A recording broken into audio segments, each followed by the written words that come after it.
बच्चों इस वीडियो में हम लोग पढ़ेंगे अलंकार। तो जल्दी से चले स्टार्ट। अलंकार क्या है? अलंकार दो शब्दों से मिलकर बना है, अलम प्लस कार। अलंकार का शाब्दिक अर्थ क्या होता है? आभूषण। जैसे स्त्रियां क्या करती हैं? आभूषण पहनकर, आभूषण मतलब गहने होते हैं। आभूषण बहुत शुद्ध हिंदी वर्ड हो गया बच्चों। ऑर्नामेंट्स, गहने, ये हम बता सकते हैं। तो वो स्त्रियां क्या करती हैं? उसे पहनकर बहुत ही खूबसूरत लगती हैं। उसी तरीके से काव्य की सुंदरता बढ़ाने के लिए हम अलंकारों का प्रयोग करते हैं।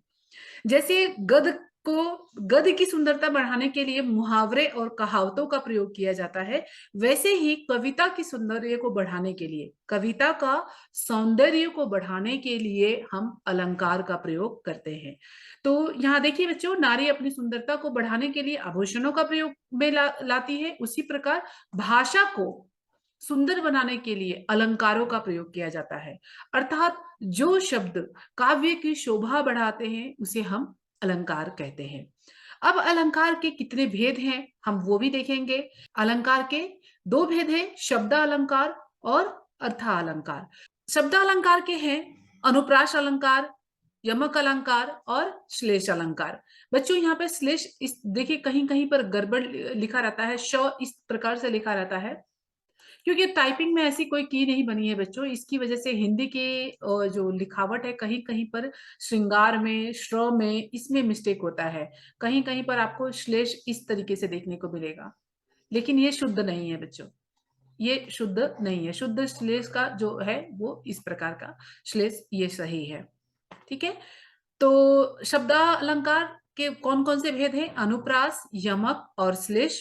और अर्था अलंकार के भेद है आपके उपमा, रूपक, अतिशयोक्ति, उत्प्रेक्षा और मानवीकरण अलंकार।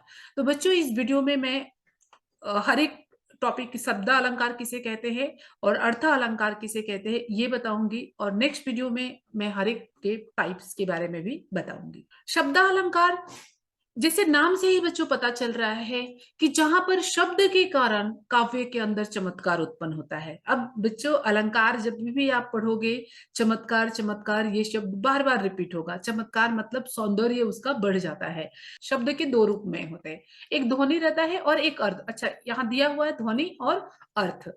तो ध्वनि मतलब जैसे जो भी फोनिक साउंड हम बोलते हैं, क ख ग ए बी सी, ये जो आवाज निकल रही है इसको हम ध्वनि बोलते हैं। क्या कहते हैं? इसे ध्वनि कहते हैं। तो एक जगह जैसे हम गीत गाते हैं तो वो ध्वनि सुनने में भी मधुर होता है, सुनने में मधुर होना चाहिए। और दूसरा उसका अर्थ। तो ध्वनि जब के आधार पर काव्य की सुंदरता बढ़ती है तो उसे हम शब्द अलंकार कहते हैं, और अर्थ के आधार पर जब काव्य की सुंदरता बढ़ती है तो उसे हम अर्थ अलंकार कहते हैं।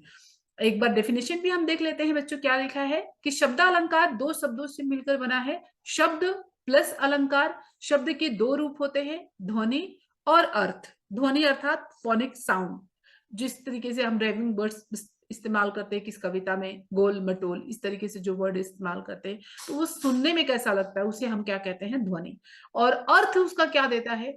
जैसे रहीमदास जी के, कबीरदास जी के, बिहारी के दोहे जो है वो बहुत ही अर्थ गंभीर होते हैं। ध्वनि के आधार पर शब्द अलंकार की सृष्टि होती है, अर्थात जिस अलंकार में शब्दों के प्रयोग से चमत्कार हो जाता है और उन शब्दों की जगह समानार्थी शब्द को रखने से वो चमत्कार समाप्त हो जाएगी।